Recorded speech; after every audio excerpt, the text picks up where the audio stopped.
पूर्णमेव पूर्णमुदच्यते पूर्णस्य पूर्णमादाय पूर्णमेवावशिष्यते। ফ্লামেনকো স্কেল। প্রথমেই একটা কথা পরিষ্কার করে বলে দিই, এই রকম স্কেল আসলে কিন্তু এক্সিস্ট করে না। ফ্লামেনকোতে বিভিন্ন ধরনের স্কেল ব্যবহার হয়, কিন্তু হয়তো পপুলারিটির কারণে একটি বিশেষ ধরনের স্কেল আমাদের চোখের সামনে বারবার এসেছে, মানুষের কাছে ভীষণ জনপ্রিয় হয়েছে এবং সেটাকেই ফ্লামেনকো স্কেল হিসেবে বলা হয়। এবং বিভিন্ন ধরনের ফ্লামেনকো পালো, ফ্লামেনকোর তো বিভিন্ন ঘরানা আছে, সেই ঘরানাগুলোকে পালো বলে এবং এই বিভিন্ন পালোতে বিভিন্ন রকমের স্কেল আসলে ব্যবহার হয়। কিন্তু তার মধ্যে যেগুলো খুব জনপ্রিয়তা অর্জন করেছে এবং যেগুলো ফ্লামেনকোর একটি আইডেন্টিটি ক্রিয়েট করতে সাহায্য করেছে, সেই সমস্ত পালোতে সাধারণত যে স্কেলটি ব্যবহার হয় তাকে বলা হয় স্প্যানিশ ফ্রিজিয়ান স্কেল। মজার ব্যাপার হচ্ছে, এই স্প্যানিশ ফ্রিজিয়ান স্কেল আসলে কোনো একটি পার্টিকুলার স্কেল নয়, বরঞ্চ বলা যেতে পারে দুটি স্কেলের সংমিশ্রণ। যে স্কেলটি প্রথমেই আমাদের মাথায় আসে সেটি হলো ফ্রিজিয়ান স্কেল। ফ্রিজিয়ান স্কেল হলো যেখানে আমার মাইনর স্কেলের ওপরে সেকেন্ড নোটটিও একটি সেমিটোন নিচুতে আসে, অর্থাৎ সেকেন্ড নোটটিও ফ্ল্যাট করা হয়।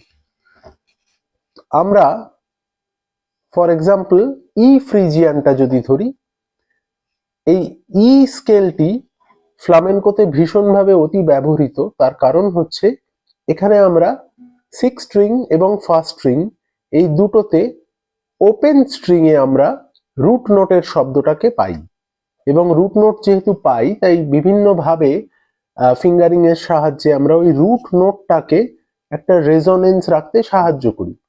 মানে হয়তো আমি এভাবে যদি বাজাই, এটাকে আয়ুদাদো বলা হয় অ্যাকচুয়ালি।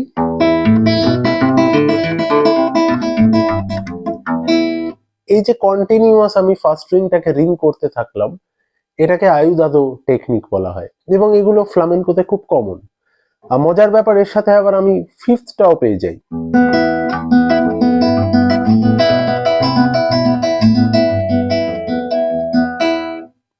এই জন্য ইটা খুব ফেভারিট একটা স্কেল। আসলে ফ্লামেনকো শুধু নয়, এটা ক্লাসিক্যাল গিটারের ক্ষেত্রেও ই খুব ফেভারিট স্কেল। এবার ই ফ্রিজিয়ান যদি আমি ধরি তাহলে আমার স্কেলটা হচ্ছে এটা, এই হচ্ছে আমার স্কেল। তো এই স্কেলটা বেসিক্যালি হচ্ছে সি মেজর স্কেল। যদি আমি ই থেকে ইটাকে সা ধরি সি মেজরে, তাহলে সা থেকে সা অর্থাৎ ই থেকে E, but all the notes derived from C major যদি আমি বাজাই তাহলে ওটা ই ফ্রিজিয়ান স্কেল হয়ে যায়। এইটা অল ন্যাচারাল নোটস, এর মধ্যে কোনো শার্প ফ্ল্যাট নেই। এইবারে ব্যাপার হচ্ছে যে এছাড়াও আরেকটি স্কেল যেটা হলো ই মেজর স্কেল, সেখানে আমরা তো অবশ্যই মাইনর থার্ড ব্যবহার করব না। এই যে জি নোটটা এখানে লাগছে এটা তো মাইনর থার্ড বেসিক্যালি, কিন্তু এটা ব্যবহার হবে না যেহেতু মেজর স্কেল। ই মেজর স্কেলে আমরা কিন্তু জি শার্প ব্যবহার করি, মেজর থার্ড। এবার এই ফ্রিজিয়ান স্কেলের মধ্যে আমি যে মুহূর্তে জি শার্প নোটটাকে লাগিয়ে দিচ্ছি তখনই কিন্তু এটা হয়ে গেল স্প্যানিশ ফ্রিজিয়ান স্কেল। আওয়াজটা শুনে দেখুন।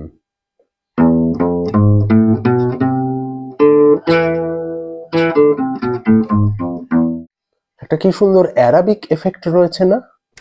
এবার একটা জিনিস বলি, যে এই যে স্প্যানিশ ফ্রিজিয়ান স্কেলটা, এটা কিন্তু আসলে আরেকটা অন্য স্কেলে দাঁড়াচ্ছে যদি আমরা এই স্কেলের ফোর্থ থেকে শুরু করি, অর্থাৎ 1 2 3 4, এখান থেকে এই ফোর্থ নোট অর্থাৎ এটাকে যদি আমি সা ধরি তাহলে কিন্তু আমার স্কেলটা আসলে এরকম দাঁড়িয়ে গেল,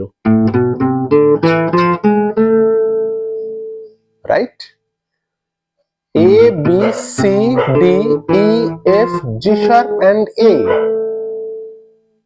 এবার তাহলে কেউ বলতে পারবেন এটা কোন স্কেল দাঁড়ালো? Yes, A harmonic minor.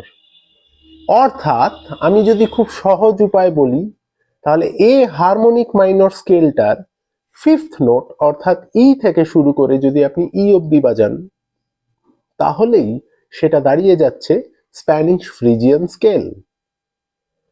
এইবার একটা কথা বলি, আমাদের যে আন্দালুসিয়ান কেডেন্স, যেটা আমরা খুব শুনে থাকি, এই যে কর্ড প্রোগ্রেশনটা, এই প্রোগ্রেশনটার ওপরে কিন্তু দেখা যায় যে আমাদের হিন্দি ছবিতে বা তথাকথিত যে জনপ্রিয় মিউজিকগুলোতে বেশিরভাগ ক্ষেত্রেই দেখা যায় এ হারমোনিক মাইনর স্কেলটা ধরে মেলোডিটা প্লে করা হয়। কিন্তু মজার ব্যাপার হচ্ছে, কেউ একবার বাজিয়ে দেখুন, instead of A harmonic minor, ইটাকে রুট নোট হিসাবে কনসিডার করে আপনি যদি এই প্রোগ্রেশনের ওপরে বাজান, then it sounds completely Spanish and it sounds very much like flamenco. এই ধরনের অজস্র জিনিস জানতে গেলে আমার কাছে যদি কেউ ক্লাস করতে চায়, তাহলে এই নাম্বারে যোগাযোগ করতে পারে। ডেসক্রিপশন বক্সেও নাম্বারটা দেয়া থাকছে। চিন্তন স্কুল অফ মিউজিকে সবাইকে স্বাগত।